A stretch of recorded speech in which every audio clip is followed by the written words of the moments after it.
ng biyaya ngayong hapon ito, Panginoon, sa gabi ng pulong panalangin. Lord, ang dalangin namin, Panginoon, kasihan mo po kami, Panginoon, sa oras mo ito, Panginoon.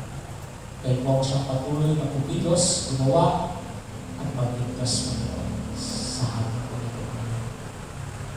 Lalapit din namin una ang aming mga sarili, Panginoon. Patawad po, Panginoon, sa mga pagkakasala namin na nagawa na hindi kaya-kaya sa iyo. Lord, patawad po. Ang aming mga kapatiran na patuloy pa namin dito, Panginoon. Patuloy po sa ingatan at sa pagkakas po sa iyo. Lord, ang aming mga kapatid na mga nasa paligid karamdaman, Panginoon. Lord, tipuin mo po ang kanilang mga karamdaman, Panginoon. Tipuin mo po ng inyong mapagpagaling na kamay. Sapagkat, Panginoon, alam namin kayo ang aming takilang mga kagamit. At sa oras na ito, Panginoon, tutuban niyo po kami ng iyong Santo Espiritu. Huwag mo hayaan magawa ang kaaway. Sa pangalan mo, Panginoon, Lord, ikaw ang siyang amin ang tinataas pa sa hapon po ito. Ang lahat ng may bahagi, Panginoon, ay mo ang bigay ng kapagaling at sa lahat ng iyong salita, Panginoon. Ilalahad, Panginoon, ang aming mga kapatid, ang aming kapatid. Lord, kayo po, pagpili mo, bigay mo ang mga isa. Aming pastor, Panginoon, patuloy na umibok sa kanila, Panginoon, sa kanilang mga kailangan, Panginoon, sa kanilang pamilya, Lord, patuloy mo ang ipagkalo, Panginoon, ang biyaya, at sa bawat isa ng kami dito, Panginoon, Lord, patuloy mo kayo na gumawa, kumilos mo, at magpala sa gabi. Pinagkakatiwala po namin sa iyo, sa aming pagpapatuloy, pinagkakis na po namin sa gabi. Ang dalangin sa pangalan ng Jesus. Mawin pa po tayo ng isa.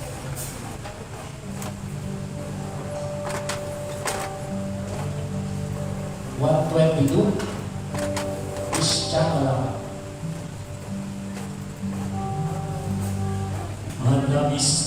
Matamis ang ngalan, lalagdasan namin. Ready? Sing. Matamis ang ngalan, lalagdasan namin. Ayon sa bahayag ng pagkuman. Isang pangalan, kahilang ngalan, ng kahit kay Kristo, Kristiyano lamang, Kristiyano lamang, Kristiyano lamang, Panginoon.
papers. Ay, papers po.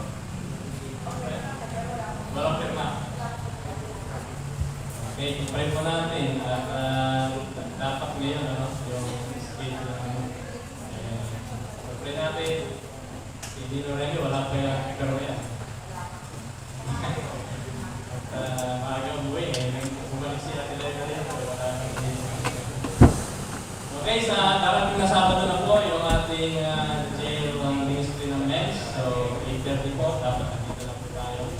At lahat na gusto sumama, 8:30. At ang ating speaker doon ay si Deacon AJ. Okay, Deacon AJ ang ating speaker, Jay. Kaya rin naman po noon, sa hapon naman ay feeling naman po. Yan. Magpunod tayo ng gawain, kaya tayo nililigid ng gawin. Kasi talagang tayo ay gumagawa para sa Panginoon po. Kaya pag-pray natin ang ating mga gawain, lalo na sa darating na linggo naman ay joint fellowship na naman natin kasama ng mga taga-IBC Kila. Okay? Alas 3 na. So, mas masarap pagbawa na kayo. Nakakapahinga pa kayo dito. At, yan. Ngayon, nawibili na mag-stay. Nalilibre sa ating sa ulo eh. Yan. So, masarap din ang fellowship pagka mag-isip tayo. At, pag-pray din natin ang ating, itong week na darating ay sakto-sakto na, no? Doon sakto na yata sa dating Lunes. Kaya marami na tayong mga nakikita mga bubul-bubul sa paligid po. Kaya ang ating pong Lenten ay Huwebes Santo. Alas 2 po tayo. Kaya pusin-pusin na rin yung practice ng ating mga so, and then April, may mga gawain tayo, Sport Fest. At ganyan din yung summer youth camp ng ating mga program. Layo na, pag-asin na naman. So, pray natin lahat na yan. At pray din natin na matapos na rin po itong ating mga kinakaharap sa ating iglesia. So, ilang po ang ating mga may mga nakalimutan pa tayo.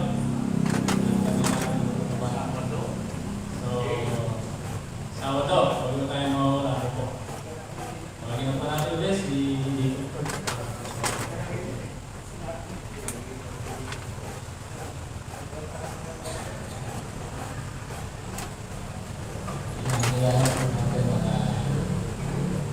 pinagpala at hindi pinagpala.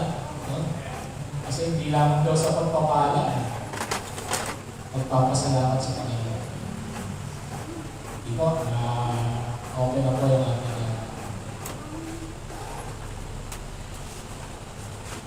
kaya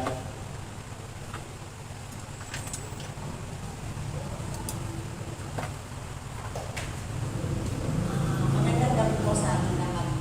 Hindi kompleto ang Merkulis kapag di ako tumayo dito.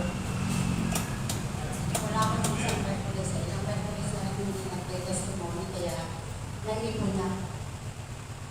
Una-una, nagpapasalamat ako sa Panginoon sa knowledge, sa wisdom na binibigay niya sa akin. Sa tuwing gumagawa ako ng devotion, hindi ko alam kung paano gagawin ko. Pero biglang may papasok sa isip ko.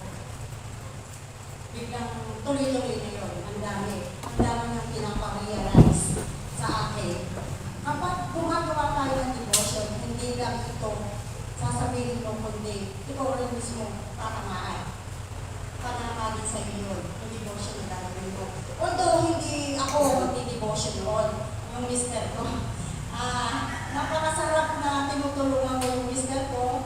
Gagawin ko yun, tapos i-devotion ko yun. May isa pa uli akong project na sa 7 last word nila. Ako din po ang tutulong sa kanyang gumawa. Nawagin niya ako ng knowledge sa wisdom ng Panginoon sa kanya. Pangatlo siya. Yung ina, yung anak ay pinili ng ina.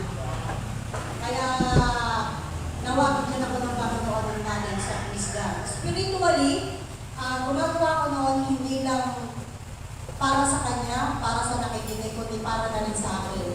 Lumalago po ako spiritually. Nadadagdagan ang aking knowledge at wisdom. Then, pangalawa, nagpapasalamat ako sa Panginoon yung chair ministry namin, ang women's. Talaga po successful. Papuri sa Panginoon. Mula sa pagkain, hanggang sa pinamigay, hanggang sa pagkain spiritual, talagang nakaka-bless. Ang dami mo umiyak ng mga babae doon na talagang makikita mo, tinamaan sila. At saka nung that time na yon, ramdam na ramdam ko yung Holy Spirit ng Panginoon. Talaga pong kumikilos ng mga sandali yun. Hamak mo, libo-libong anghel ang nakakatuwaan dahil ilan, 80 person ang maliligtas. Although, tanging ang Panginoon lang talaga ang nakakaalam kung sino talaga ang tumanggap ng tunay. Hindi tayo pwede mag-judge doon. Kaya salamat sa Panginoon na sa tulong ni Kuya Birds, kaya napasok natin ang women's sa TL Ministry. Then, pangalawa, ito po yung feeding program. Ito po yung first time na ako yung mag-handle na sa term ko bilang presidente. Salamat sa Panginoon, matutuloy ito sa tulong ni Ate Sally Vena sa financial na ibinigay niya para meron kami maipakain sa mga bata. Hindi lang, sabi ko nga sa kanya, salamat Ate Sally, hindi lang sila mabubusog spiritually, mabubusog din sila physically. Kaya salamat sa Panginoon, papuri sa Panginoon, na patuloy akong ginagabayan at kumikilos sa aking buhay. Bilang presidente, napakahirap din po. Pasaway po kaming mga nanay. May mga pasaway, pero pasaway po kami lahat. Unang-una na ako, pasaway ako. Kaya, salamat sa Panginoon, ginagabayan niya ako sa hindi niya ibibigay sa akin to na hindi ko kaya. Kaya ibinigay niya sa akin to dahil alam niya kaya ko. Yun, salamat sa Panginoon. Then, nagpapasalamat din ako sa Panginoon sa Gem Ministry ulit. Sa mamimili po kami, salamat din po sa financial. Ang dami ko pong aasikasuhin. Busy po. Pero sa kabila noon, yung obligasyon ko sa nanay ko, pag-duty, salamat sa Panginoon, hindi ko napapabayaan mo. Nagagawa ko pa rin po mag-duty sa nanay ko, although masakit na yung balakang ko pag pinubuhat ko siya. Pero tinitiis ko, sabi ko, Panginoon, alam ko, kasama kita na binibigyan mo ako ng lakas. Makakaya ko to. Napakahirap po. Pabigat na po ng pabigat ang nanay ko. Talaga, napakahirap pag tumumi siya, pag ipapasok sa banyo, papaliguan ko. Hirap. That time, sumumpong ang anxiety ko ng that time na pinapaliguan ko siya na bigla-bigla na lang umiyak sa sobra. Siguro, pagod, stress. Biglang lumuha ako na sabi ko, dapat makontrol ko to. Kasi hindi ko alam ang gagawin ko sa nanay ko kasi sa monoblock, pinapasok ko lang siya sa banyo, babatakin ko doon, tapos bumahatin siya.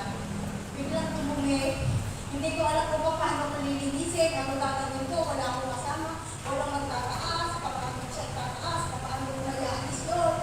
Yung ganung sistema. Kaya, salamat sa Panginoon, ginawa ko, huminto ako saglit, sabi nga ni Pastor, magpahinga ka saglit. Hindi ko muna siya ginalaw, huminto ako saglit, nag-pray ako, ituro mo sa faith, ito mo ako na lakas, kung paano gagawin ko. Sa biyaya ng Panginoon, na itaas ko siya, pagtaas ko siya, ayun, kaya naayos na po lahat. Napakahirap po, pero kailangan diskarte pag nag-aalaga. Kaya salamat sa Panginoon na that time ginagabayan niya ako.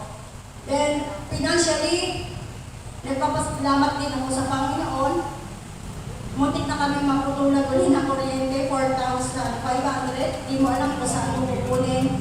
Pero sa biyaya ng Panginoon, maaga pa lang nakabayad na kami. Merong si Chocho, sinali si Anthony.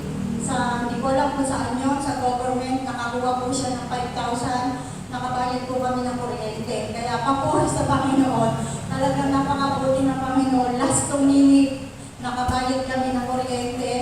Then, nagpapuri din po ako, nagpapasalamat sa Panginoon. Sa araw-araw po na andyan si Rayan, tumutulong po sa paggastos namin sa araw-araw sila mag-asawa.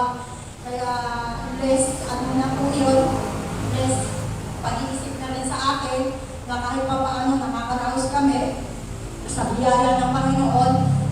Sa amin na po nakatira si Rayan at saka yung asawa niya.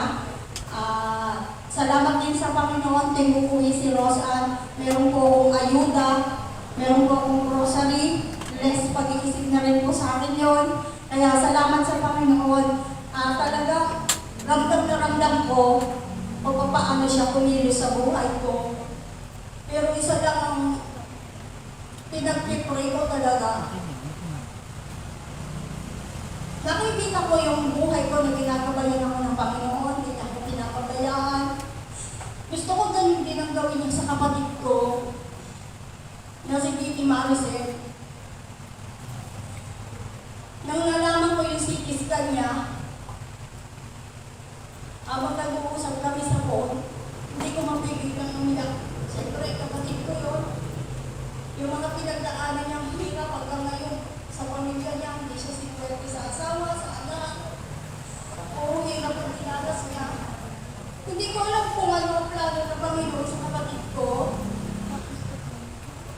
Kumalat yung bukol sa baga niya, kamulo. Kumalat yung bukol sa atay niya, kumalat sa bato. Tapos, yung buto niya is lumilipis na. Pero sa kabila noon, nakikita ko yung strength ng kapatid ko. Yung lakas, na kahit hindi siya baptist, nandun na pananampalataya niya sa Panginoon. Lagi ko siyang inaalala, yan na sinasabi ko, nandito lang ako, nandito lang kami. Pero, ramdam ko yung kaba, yung takot sa puso niya, lalo na ang mga kasabayan ng mag-demo ay nangamatay na. Aggressive po kasi yung cancer na dumako sa kapatid ko. Yung mga kasabayan niya po, mapalad pa rin po siya dahil maliit pa lang yung ano na yun, makukuha pa po sa gamot. Yung mga kasabayan niya po, talaga po totally sa pulmo, sa utak. Pag sa utak po talaga, 1 month lang. Talagang ang bilis. Kaya salamat sa Panginoon, sabi ko nga, iba pa rin talaga yung mga nananalangin sa walang imposible. Sabi ko nga sa kanya, lakasan mo loob mo, walang imposible sa Panginoon. Aalisin niya yan, pagkagalingin na yan. Minsan nga, sinabi niya, mapalad ka nga kali eh. Noong nagkaroon ako ng anxiety na nawala ako sa sarili ko, natandaan ko, sinabi niya, mapalad ka kali. Mas mapalad ka kasi kami. Tingnan mo ko. Hirap niya sa buhay, lasingero asawa, lasingero anak. May bisyong sakong anak. Wala kami nanagaw. Tapos nagka-cancer pa ako. Kaya nakasamulog mo, mas mapalad ka. Kaya magpakalakas ka sa niya sa akin. Napakahirap po sa sitwasyon na nakikita mo yung kapatid mo na gano'n. Siyempre, kapatid mo yun. Pag-pray nyo rin po ako na hindi ko sinasabi na may takot din po ako sa puso ko na ayaw ko mawala ka pa. Pero kailangan ko tanggapin kung dumating ba sa muntong gano'n dahil nalaman na ito, patungo. Pero kung isipin ko, hindi ko po kaya. Natatakot ako para sa kanya. Natatakot ako para sa ako niya na mayroon pa siyang inalagaan. Kaya pinagpipray ko sa Panginoon na lagi na palakasin ko pa po ang kapatid ko.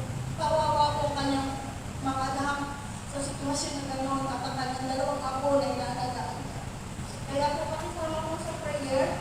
Dahil nagpapasalamat din po ako sa Panginoon sa buhay ni Roseanne.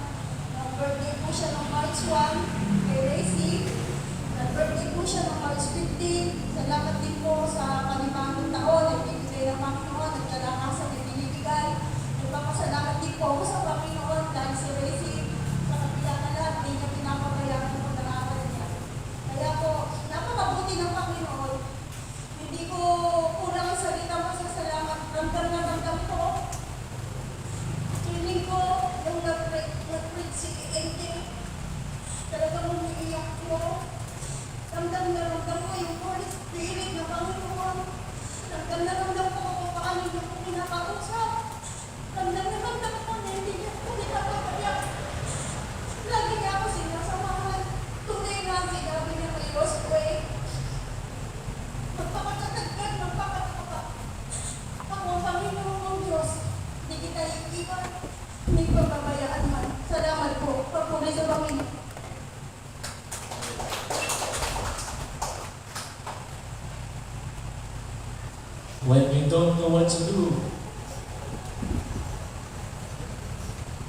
for something for God. Alam ng Panginoon, nakikita niya lahat ng mga maghihirap natin. Pero may ginagawa ang Panginoon, hindi siya natutulog. Lagi na nakikita yung bawat kanito na lumaranas ko ng mga sitwasyon. Ito, open ko po sa ating testimony time.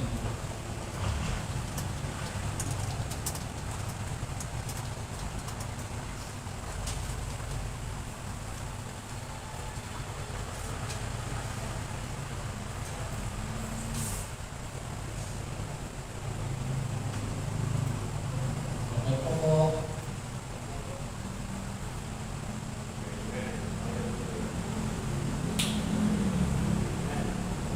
Sabi daw gawin daw natin abala yung sarili natin. Sabi nga, when you don't know what to do something for God. Gawin natin abala sa mga sitwasyon na hindi na natin alam kung gagawin natin. No? Pero ano po may gagawin ng Panginoon?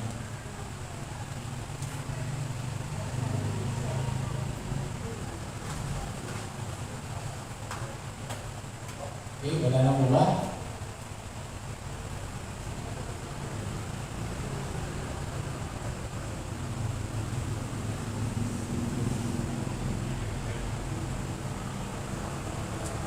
Okay, kapag daw wala tayong ginagawa, manood lang tayo ng mga pelikula na makapagpapalakas sa atin. No? Wala lang tayo ginagawa. No? Kaya makinig tayo ng mga papuling awit. Kumanta tayo. At sasalaksak yung kaaway. Talagang pinili natin ito eh. No? Simula doon na naging Kristiyano tayo, nag-declare na tayo ng war against sa Satan. Kaya magpakatatag tayo, sabi ng Tita sa Joshua 1:9, magpalakas, magpakatatag, magpakatapang. Dahil tayo sundalo na ng Diyos. Sige po, kumain na po tayong lahat, wala na. Itawid din natin ang sunod. Ang Ama ay papurihan, ang Espiritu na mga taong nilalang, magnagarang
Amen.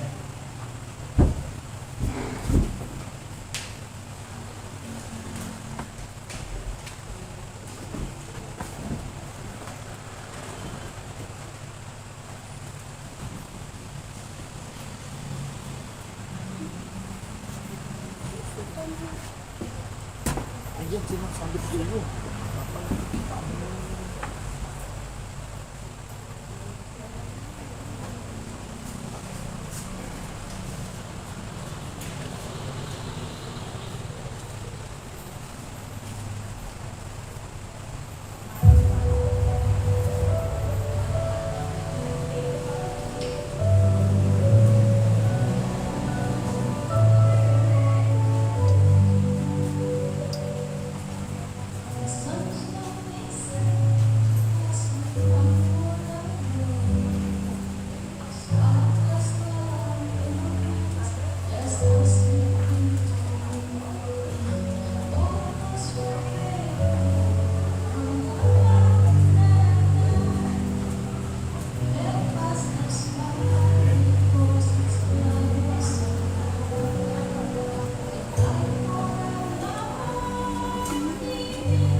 sa ating Panginoon, ibibalik sa atin yung Chief.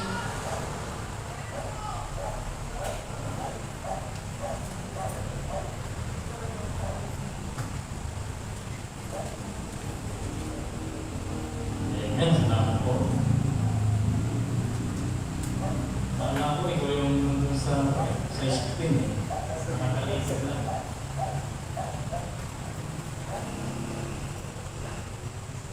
Okay, at kaya patuloy din si Ate Marisa. Let's meet namin niya si Ate Marisa. Katunayan, meron na naman isang let's meet namin ng may stage 4 cancer. At Frederick naman, Frederick. Stage 4. Pwede si Ate Marisa din magkaroon ng tulong doon. Sa GC namin kasi, yung mga klase namin eh. May gano'n eh, hihingi rin ng tulong, bakit bagay po. So ngayon po sa dali ito at pangako po sa bawat isa na hindi naman po tayo masyadong magpapakapa.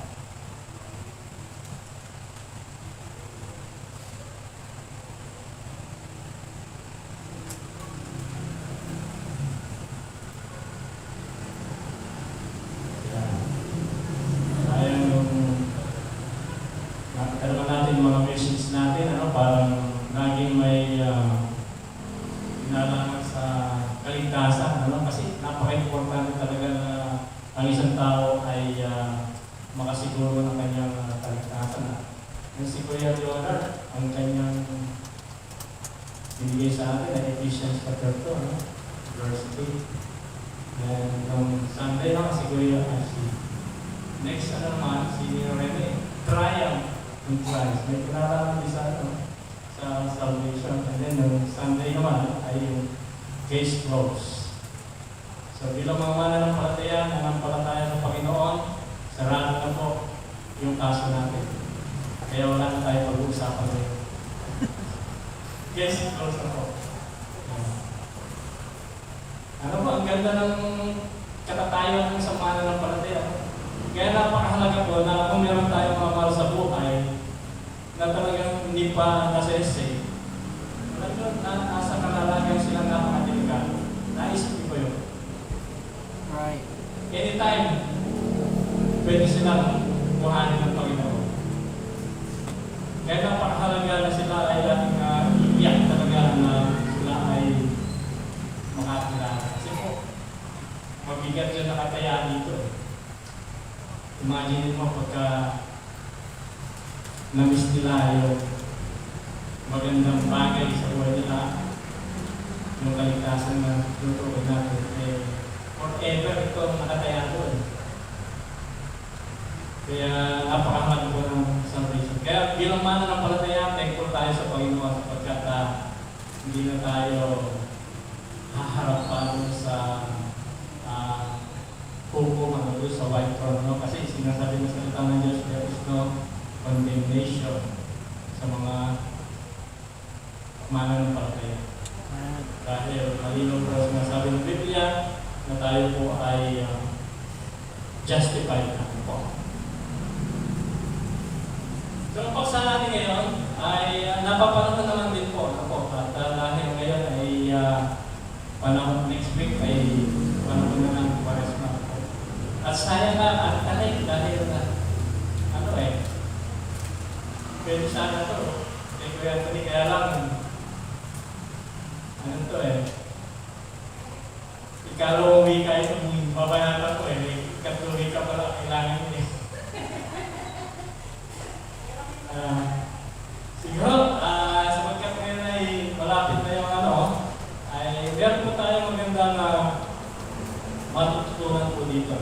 Pakibuksan po natin ang ating mga banal na kasulatan sa aklat po ng Lucas 23. Bago ako magtuloy-tuloy, sinasabi ko na nga po, hindi nagkamali yung aming vibration. Talagang na-sense, tawag pa yun, na-sense. Na-predict, alam niyo ba yung babaeng may kasama bata? Nakita ko sa Orion, bit yung anak, nagpapag-game. Ang daming pinahili. Imagine market, dadalhin. Tinuwaran ko ng picture, ito yung mga sa akin. Umiiyak pa yung bata, nagkamabili ng laruan eh. Kasi klaseng laro bata, ang dami na pabili. At talagang mga tao, no? At tayo kasi may mga malalambot na puso, madali tayong, kasi na-experience na natin niya kailangan sa atin, sa Kristo mo. Hindi nag-vintage. Sige mo, akala mo doon pa sa ulit, sa parking na ulit. Hindi ako nakikilala eh, kasi pag-suot ko ron, mga suot pang ano eh. Eh dito eh, formal kaibigan ko nakilala, pinagpipicture ako eh. Baka sabihin nyo, di ako nagsasabi ito, mga tingnan nyo sa picture. Siya. Talagang dami na pamit niya. Nabili ng laruan, nabili ng prutan. Abay, malaking tulong po yung naibigay po ninyo. Eh, sa kanya na yun, siya na po. Kaya lang nakakatakot yung kanyang ginagawa na dahil ano, sakit sa puso. Kasi kung sakit sa puso, eh, tapos kung saan sa magtatanim yung nasigla-sigla ang bata. Pero ang galing ng bata, marunong naman. Pero doon sa market, talagang typical na bata siya. Umiiyak, nagkapabili na laruan. Ay, balik na po tayo sa ating araw na po. Ito, malakas talagang vibration ito. Kaya kung kayo po ay may gustong malaman, ay pwede kayong lumapit po sa akin. Tatawasan ko po kayo. Sa Lucas 23 po, simulan po na, para babasahin ko na pong lahat ng talata para pati yung pinaka-background niya ay makuha po natin. Luke 23, simulan ko po sa 32. Ang ating pag-uusapan ngayon ay isa sa huling wika ng ating Panginoon ng Pagod sa cross. At dinaliri naman nakasama niya ang dalawang kapalasan upang patayin. At nang dumating sa dakong tinatawag na bungok, ay kaniyang ipinaburuan siya sa krus at ang mga kapalasan, isa sa kanan at isa sa kaliwa. At sinabi ni Jesus, Ama, patawarin mo sila sapagkat hindi nila nalalaman ang kanilang ginagawa. At sa pagbabahagi nila ng kanyang mga suot ay kanilang pinagsapalaran. At nakatayong nanonood ang bayan at tinutuyan naman siya ng mga pinuno na sinasabi, nagligtas siya ng mga iba. Iligtas niya ang kanyang sarili kung ito ang Kristo ng Diyos, ang hinirang niya. At nilibak rin naman siya ng mga kawal na nagsisiblapit sa kaniya na dinudulutan siya ng supa. At sinabi, kung ikaw ang hari ng mga Hudyo, iligtas mo ang iyong sarili. At mayroon naman sa itaas niya na isang pamagat, ito'y ang hari ng mga Hudyo. At siya'y nalipusta ng isa sa mga kapalasang nabibitin na sinasabi, hindi ba ikaw ang Kristo? Iligtas mo ang iyong sarili at kami. Datapat sumagot ang isa at pagsabay sa kanya sinabi, hindi ka pa baga natatakot sa Diyos, yamang ikaw ay nasa ganyan kaparusahan. At tayo sa katotohanan ay ayon sa pagwira, sapagkat tinanggap natin ang nararapat na kabayaran sa ating mga gawa, datapwat ang tao ito ay hindi gumagawa ng anumang. At sinabi niya, Jesus, alalahanin mo ako pagdating mo sa iyong kaharian. At sinabi niya sa kanya, katotohanan, sinasabi ko sa iyo, ngayon ay nakasamahan kita sa paradiso. So, title po ng ating pag-aaral ngayon ay kasamahan kita sa paradiso. Tayo sa inyo. Nakilala ng Diyos, ngayon ay malapit sa iyong harapan, humihingi kami Panginoon ng gabay. At ngayon sa dami ng Panginoon ay kayo po ang isang mangusap sa amin. Kayo po ang paliwanag, kayo po ang magturo. At sa oras ng dakilang Diyos, kahit ikaw lang ang Panginoon, amin pong inaasahan. Magbibigay Panginoon sa amin ng pagbawa sa iyo. Salamat po, maraming sa oras dito. Pagpalaman po ang mga madami sa pagkalan po ng aming Panginoon.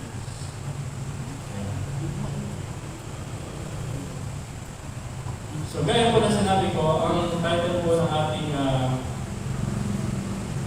message ngayon ay kasasamahin kita sa paraiso. Ano ang ibig sabihin na kasasamahin kita sa paraiso? Mga kapatid, dito parang makikita na natin mga kapatid na ang kaligtasan ay pwedeng matiyak.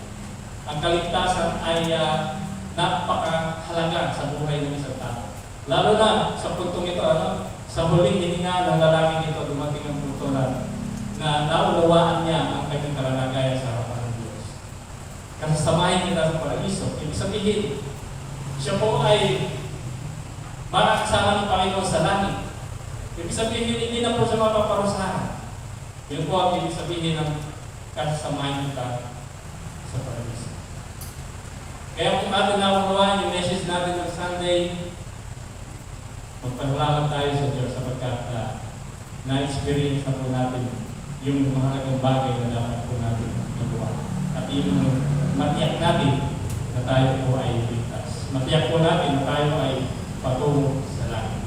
So ngayon sa talig ito, nais ko pong kunin natin yung salita ngayon dahil samahin kita sa paraiso. Tatlong bagay po ang nais ko pong ibigay sa inyo ngayong gabi ito. Una, yung sinabi niya ngayon. Anong ibig sabihin ng salita ngayon? Ibig sabihin hindi bukas. Hindi sa darating. Ano ang tama? Pagka sinabi kong ngayon ay linggo. Linggo ngayon. Ano po ang tama ro? Ha?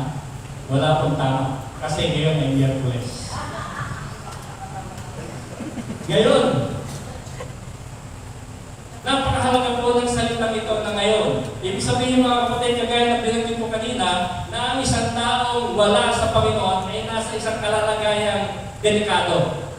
Kasi ang sinasabi ng Biblia, any moment, anytime, pwede tayong bawian ng buhay. Sinasabi ng salita ng Diyos na ang buhay ay para lamang isang sigaw.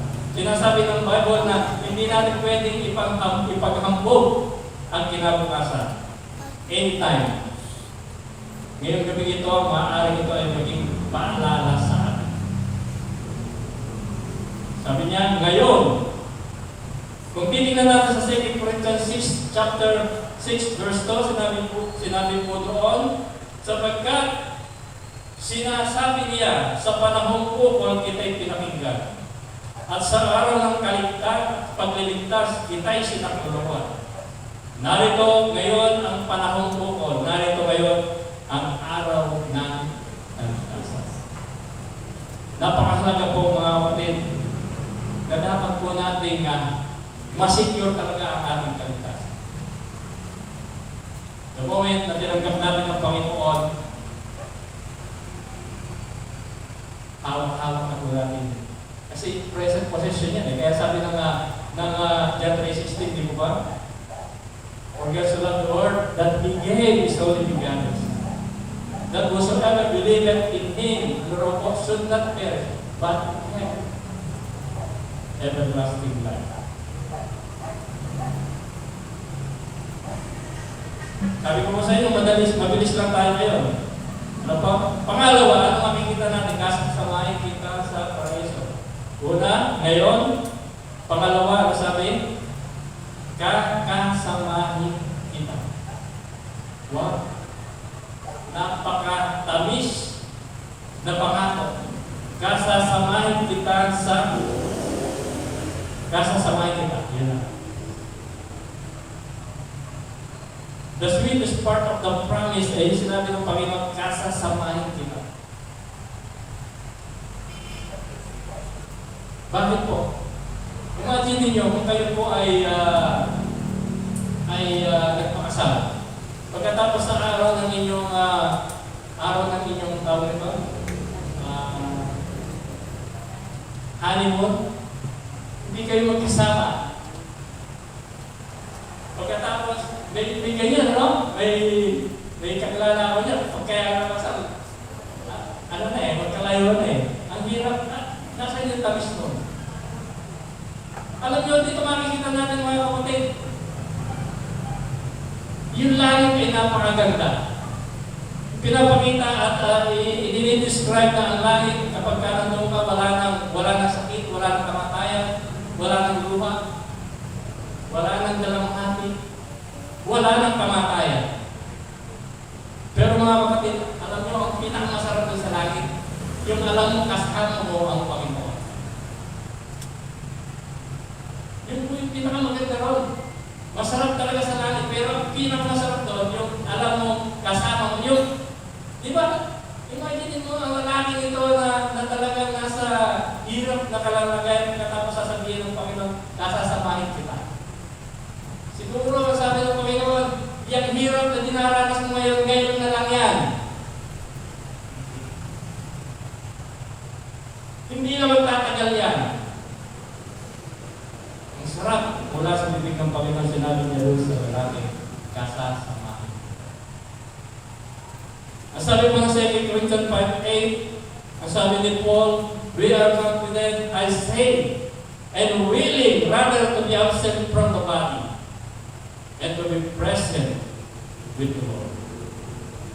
Sabi niya, malakas ang loob namin at sabi ko, at ibig pa nga namin ang mawala sa katawan at mapasatahan. Mapasalahan. Ano masarap ko? Nakasahan. Sabi ng Revelation 21 verse 24, yung kagaya na binanggit ko kanina, at narinig ko ang isang malakas na tinig na mula sa luklukan na nagsasabi, narito ang tabernakulo ng Diyos ay nasa mga tao at siya'y mananahan sa kanila at sila'y magiging bayan niya at ang Diyos din ay sasa kanila at magiging Diyos nila. Sabi ng verse 4, at papahirin niya ang bawat luha sa kanilang mga mata at hindi na magkakaroon ng kamatayan. Hindi na magkakaroon pa ng dalamhati o ng pananambitan man o ng hirap pa man. Ang mga bagay ng una ay nagsaparan. Napakaganda sa langit. Pero sabi ko nga, ang mas pinakamaganda ron ay yung makakasama natin. Ang hirap, sabi nga doon sa Psalm 16:11, in the presence is fullness of joy. Sa presensya ng Panginoon, mga kapatid, ay puspon o kapuspusan ng kagalakan. Pinangako niya rin po sa atin, kung maalala nyo, doon sa mga mananampalataya na sila ay nagugulumihan. Sabi niya doon sa John 14 verse 1-3, let not your heart be troubled. You believe in God, believe also in me. In my Father's house are many mansions. If it were not so, I would have told you, I go to prepare a place for you. Ito yung maganda na sinabi niya. And if I go and prepare a place for you, I will come again and receive you unto myself. That where I am, there ye may be also. Ito lang napakasarap na pangako makakasama. Kahit nasa pamanalangin na yan, kahit sa pamanlugar yan. Pero yung sinabi ng Panginoon na kung saan sa naroon gawin tayo. Ibig sabihin, kasama po natin siya, yun ang pinakamasarap doon. Na alam natin kasama natin siya. And then last, napakabilis po natin, no? Papawin tayo ngayon, maaari tayo. Ano sabi niya? Pangulit? Pinapatuloy ko sana kayo din ng Rene kasi hindi pa natapos ng Miyerkules. Sabi ko, ituloy ko sa atin.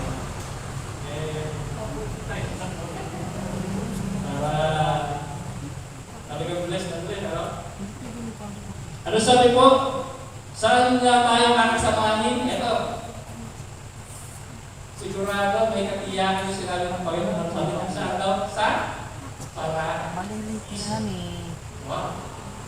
Meron pala tayo na tiyak na destinasyon. At yun ay ang paraiso. Alam niyo po yung paraiso, binanggit po yan sa 2 Corinthians 12:1-4. Ano po? Yan po pala yung tinatawag na third heaven. Tatlo pala yung lalo. Yung first heaven kasi yung kalawatan. Kasama na yung ulap, yung mga ibon. At yung second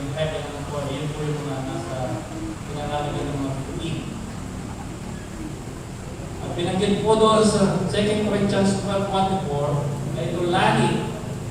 Meron doon sa lalaki na inagaw sa ikatlong langit. At sinabi doon sa verse 4 na yung ikatlong langit na yun yung paraiso. Kaya kung mga kapatid, napakasigurado na kaligtasan natin. Kaya itong tagpo na ito, itong pangyayari ito doon sa cross, pinapakita na ito na ang kaligtasan ay tiyak. Ang katotohanan ng kaligtasan ay pwede natin matiyak. Mga kapatid, pasilin po ninyo mga kapatid. Itong lalaki ito na nasa kanan ng Panginoon, kung titingnan natin yung kanyang kalalagayan o yung kanyang tinatawag na credential, siguro kung ito ay mag-a-apply sa trabaho, sigurado hindi uubra eh. At lalo na siguro sa langit, imagine mo, kung titingnan mo yung kanyang credential, ano sinabi ng Luke 23:33? Sabi po roon, sa Luke 23:33, at nang dumating sa dakong tinatawag na buo, ay kanyang ipinakuroon siya sa krus at ang mga tampalasan. Binanggit silang tampalasan, malefactors.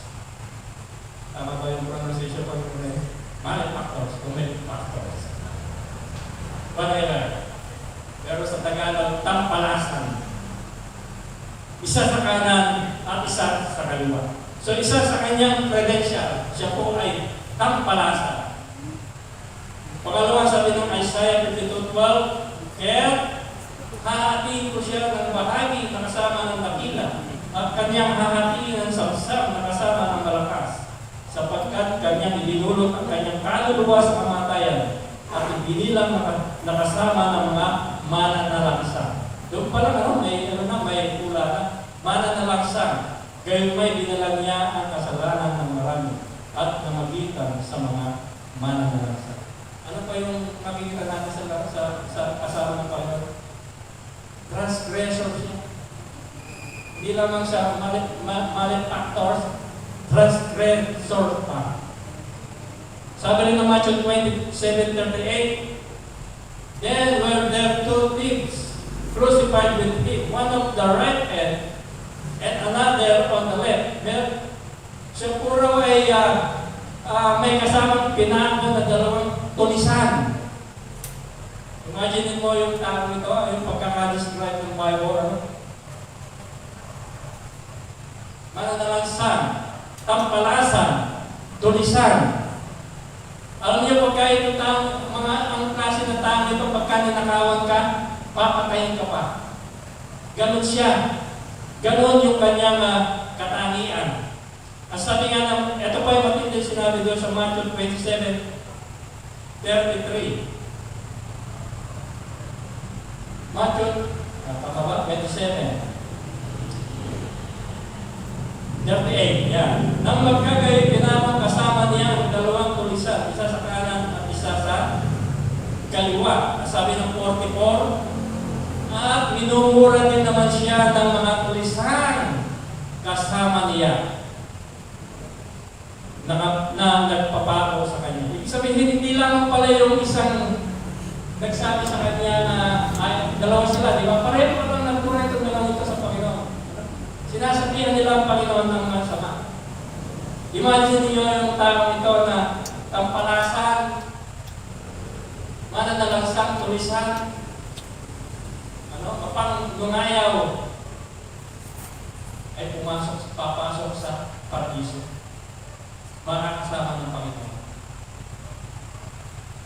Kaya nga, sa mundo ito mga kapatid, dalawa lang klase ang tao eh. Isang tao na mapapahamak at isang sa makasalanan pupunta ng impyerno at isang makasalanan pupunta ng langit. Bakit kaya itong makasalanan ito pupunta ng langit? Ito yung makasalanan na kinilala niya ang kanyang sarili. Kasi ang likas ng tao, self-righteous siya. Pero sa puntong ito, makikita natin itong lalaki ito. Tingnan po natin. Paano itong isang mananalangsa? Paano itong isang tulisan na ito, isang tampalasan ay pupunta sa langit? Balikan po natin yung ating text. verse 39. Sabi po dyan, at siya'y inalis, yung isa kasi wala nang ginawa, kundi alipustahin ng Panginoon. Sabi niya, at siya'y inalipusta ng isa sa mga papalasang nabibitin, na sinasabi, hindi pagkakaw ang Kristo, iligtas mo ang iyong sarili at kami. Pareho yung kasalanan nito ang magkakila ng Panginoon, ano? At pareho rin silang humiling kay Kristo. Kaya itong isa, humihiling na may pagtuligsa na may pamumutya. Sabi niya, kung ikaw ang Kristo, ano sabi niya? Hindi ba ikaw ang Kristo, iligtas mo ang iyong sarili at kami. Maganda sana, kaya lang mali ang kaligtasan na hinihingi niya. Ang kaligtasan na hinihingi niya ay physical. Ang makawala sila sa krus. Wala na silang magagawa sa puntong iyon, sila ay sentensyado na. At ang hinihingi niya pa ay ang sila ay iligtas. Sila ay makawala doon sa kanilang pagkakapako. Pero dito sa verse 40, ano sabi ng isa? Dapat sumagot ang isa at pagsaway sa kanya ay sinabi, hindi ka pa ba natatakot sa Diyos? Ibig sabihin, ang lalaking ito nagkaroon na ng pagkatakot sa Diyos. Sabi niya, hindi ka pa natatakot sa Diyos?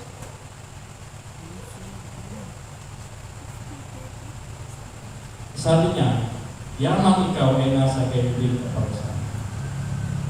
Verse 41, sabi niya, at tayo sa katotohanan ay ayon sa katwiran sapagkat tinanggap natin na nararapat na kabayaran sa ating mga gawa. Datapwat ang tao ito ay hindi gumagawa ng anumang masama. Imagine mo, pareho kayo nakapako sa cross, ano po? Imagine mo, sabi ng lalaking ito doon sa last part, ano? Yung, Jesus, alalahanin mo ako pagdating mo. Salita mo. Pareho kayong nakapako, tapos hihinga mo ng tulong itong kasama mo nakapako. Ibig sabihin mga kapatid, makikita natin kung gaano yung kanyang faith, ano po? So makikita natin dito na itong isang lalaking ito, hindi lamang siya nagkaroon ng takot sa Diyos, nakita niya rin na yung kalalagayan niya na isang makasalanan. Ito po yung isang napakahalaga na matutunan ng isang tao na siya ay matutong makikala yung kanyang sarili bilang isang makasalanan. Kasi maraming tao ngayon masyadong self-righteous. Hindi naman ako kagayang tao ito. Di ba mga ganyan ng tao, lalo na mga pariseo? Pero this time, yung lalaking ito, kinilala niya yung kanyang kalalagayan kaya siya pinaparusahan ay dahil tama lang sa kanila, ayon sa batas tama lang kasi meron siyang ginawang masama sa atin. Narito tayo dahil sa ginawa natin kasalanan. Narito tayo dahil sa ginawa natin masama. Pero sabi niya, itong kasama natin ang kapako nito. Tinutukoy niya si Jesus. Walang ginawang masama. Inilala niya si Jesus Christ ay walang kasalanan. Pero napako siya kasalanan. Alam niyo kung ano ang nagpabago sa puso ng tao ito? Di ba doon sa pagbasa natin, makikita natin doon na nung sila ipako, binigkas ng Panginoon yung una niyang wika sa niya, Ama, patawanan ko sila sapagkat hindi na nalakanan. Mismo katabi niya, Panginoon, dinigdag-digdag niya yung Ama, patawanan mo sila. Nakumbit itong tao ito, na dating nagmumura, na dating nagsasalita rin ng masama sa Panginoon, pero ngayon pinikilala niya na itong kasama niya nakapako walang sana. Kaya nga sinasabi ng Biblia, faith cometh by believing. Nakarinig niya mismo sa bibig ng Panginoon na ang Diyos ay nagpapatawad. Nakumbit siya doon sa unang wika. Ama, patawarin mo siya.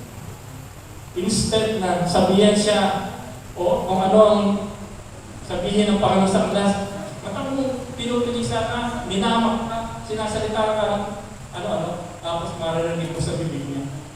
Ama, patawarin mo siya.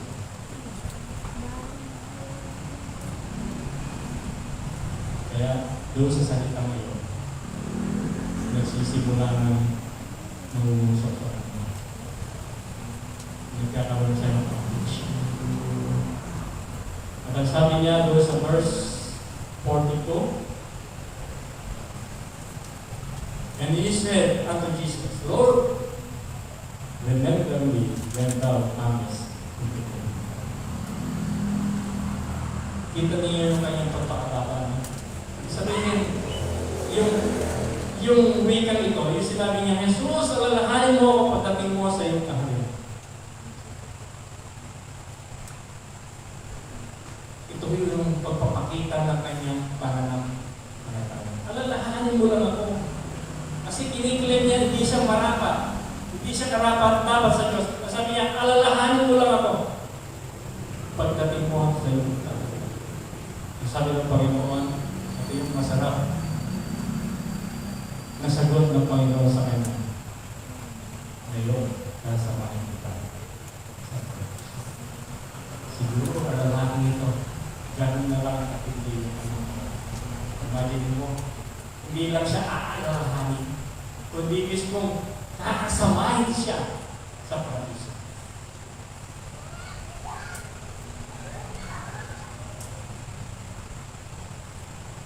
Napakagandang message ng ikalawang wika.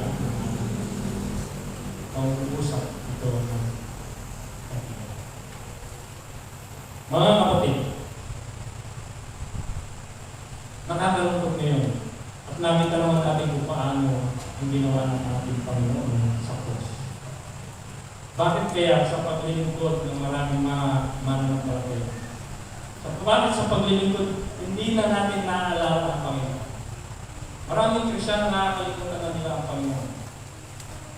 Kung hindi sa pamagitan ng Panginoon Jesus, we would never be saved. It was all by God's grace and mercy. We even are born to receive this eternal life. But praise be to God, because of His rich mercy and grace, we gain salvation. Remember, it is because of our sin that made Christ die on the cross. It is our sin that made Him hang on the tree. It is our sin that made Him endure the painful mockery. It is because of our sin that He wore the crown of thorns. He endured every suffering. It is our sin that He allowed people to speak of His praise. Naranasan ng Panginoon, duraan siya. Naranasan ng Panginoon, ipabig siya. For us to gain eternal life. Mga kapatid, praise the Lord. Meron tayo eternal life. Pero tayo po kayo magiging kontento na lamang sa kanya. Kung ang Panginoon ginawa niya lahat para sa atin, ano naman, marapat natin gawin para sa atin. Nakakalungkot naman. Napaka-easy sa mananampalataya ang umiwan sa Panginoon. Napakasimple kasi ng paraan para malikas tayo. Pero napakahirap sa Panginoon. Naranasan niya kayo. Di ba sabi niya rin na doon sa Hebrews na yun, walang halaga ang kahilingan. Para tayo maligtas. Sana yung ating pagiging mananampalataya ay suklian naman natin yung ginawa ng Panginoon katapatan sa paglilingkod. Kagaya pinag-aaralan natin sa Sunday School, sabi doon, yung si Kristo ay dinanggap natin bilang Panginoon. Marapat lamang na lumakat tayo ng ayon sa Kanya. Tayo lahat ito. Kakilala ng Diyos, salamat po rin. Salamat sa akin. Pinag-aaralan isa sa mahalagang wika, libre yung libro sa cross. At dahil ito, Panginoon, na ang bawat isa na sasampalataya sa iyo, meron pong siguro. Pagkat din mo sa bibig mo, yung sinabi mo, meron pong gano'n. Sinabi mo sa bibig mo na kasasamahin mo ang bawat nananampalataya sa iyo. Sinabi mo yan sa John 14, na ang bawat isa na nananalig sa iyo ay pinagahanda mo ng sintahan. Dahil paghahanda mo na ay kami kukunin at ang masarap na pangako mo, masarap na laro mo. Lord, kami. So, thank you Lord sa pangako ng kaligtasan. Sa iyakan, Panginoon, buhay mo. Maraming salamat na walang ilang Diyos. Hindi biro ang iyong dinanas doon sa cross. Hindi namin, kung amin titignan yung kalalagayan at ibabalik mo namin ang aming imahinasyon doon sa cross. Sa ayon sa paglalarawan ng iyong salita, na halos hindi makilala ang iyong kapitami ng sugat. Sa dami ng hampas na dinanas mo. Panginoon, hindi mo nalintana ang lahat. Pero marami sa amin, mamana ng pagkayo, na hindi mo lang namin masumpitan ng tapat na pagkayo mo ang iyong ginawa. Kaya sa oras ito, Panginoon, kaya nga po, Panginoon, inaalaala namin na yung kamatan para lagi namin masaliwa sa puso namin na hindi biro o yung ginawa ko. At dapat, na mamana ng pagkayo, ay maging matapat patuloy manindigan para sa inyo. Salamat po ngayong gabi. Samahan po kami maging sa aming pagkakala. Ito po ang dalangin sa pangalan po ng aming Panginoon. Amen. Okay, ngayon po ay ano tayo?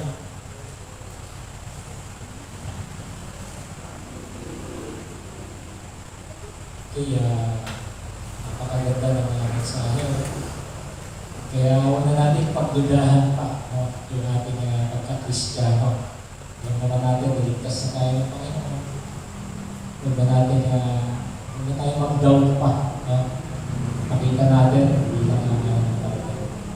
Yung ating Panginoon. Yung kaligtasan na nasa sa atin. Amen. Kuya naman. Groupings po tayo ngayon. Bilang po tayo ng 1 to 4. Start tayo kayo.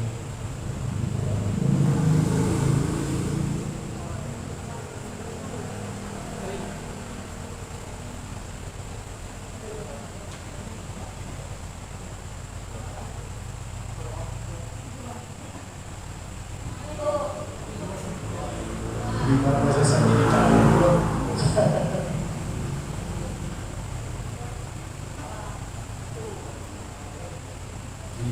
Okay, lahat ng 1, dito po. 2, 3, 4. Sama-sama po yung mga 1, 2, 3, 4.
Final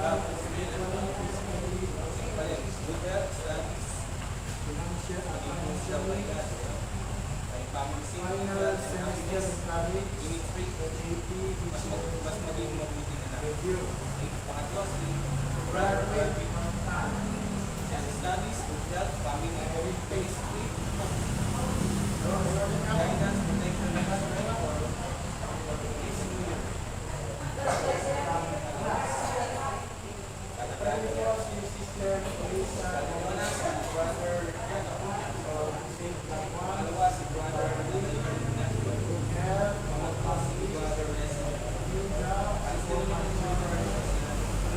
brother good health of Tatay Karim,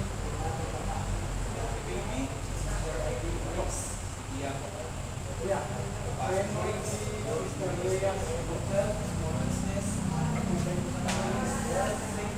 for the continuation of our needs, help in the ways for watching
po natin ang alam kong magmularo. Alam kong may nagawa ang Diyos. Alam kong may nagawa ang Diyos.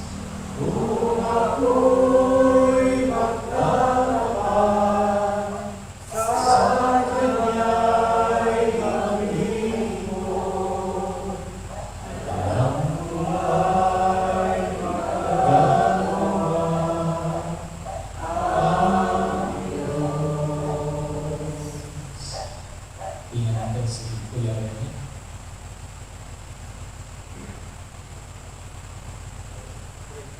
Dalangin po tayo. Salamat po.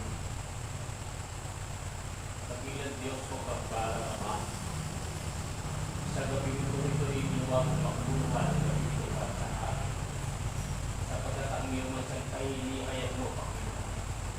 Sa isang kapatid namin na ginamit mo upang makasamin ko. Pagpalain mo po ng Diyos ang iyong magsantay. Paging atibayan po ito ng aming pagkalat na kalalipalataya. Ikaw, Panginoon, ngayon man, ngayong mga sinute, santay naging tapat ka. Inihayan mo ang patutukan at sumaamin ngayong gabi na kami iyong kakasamahin sa paradiso iniinanda mo para sa aming pagkakas. Kami titipunin mo doon at mga sasabi kami, purihin ka o Diyos. Ngayong gabi, Panginoon, salamat po na maraming sapagkat pinaalagdaan mo ng bawat isa sa amin ng gabi ito. Narito sa aming puso, Panginoon, na nakatatak. Ang pulong pananalangin ay sa patunay na dapat daluhan at pinagdalpin sa aming mga sarili. Sapagkat di ko pa namin makatagpuin. Di ko pa namin hahanda ng mga pananalangin at mga kaniliman. Pagsamo ng aming puso sa iyo. At alam namin gagawin mo at pagkakalong po lahat ang inilig namin ngayong gabi. Panginoon, salamat po sa pagkilos po, Panginoon. Patuloy kang pumilos sa bawat isa sa amin. Dakilang Diyos, niyahid din po namin ang aming pagsamo na matapos na luwa, Panginoon, ang digmaan sa gitnang silangan. Sapagkat apektado na po lahat ang mga bilihin ng pagkas ng gasolina at kami, Panginoon, ay nahihirapan din. Bagamat ikaw, Panginoon, ang siyang tagapagkaroon ng aming pangangailangan araw-araw. Pero nararamdaman po namin ito at nakikita namin ang hirap ng buhay. Ikaw ang aming buhay, Panginoon. Nasa iyong mga kamay ang lahat po ng aming pangangailangan. Kaya doon mo, Panginoon, ang nararapat. Kayo na po ang pumilos sa digmaan ito, Panginoon. Ibigay mo ang kapayapaan sa buong mundo. Lalo higit dakilang Diyos, ikaw ang prinsipe ng kapayapaan sa aming bansa. Hawakan mo ang aming bansa. Hawakan mo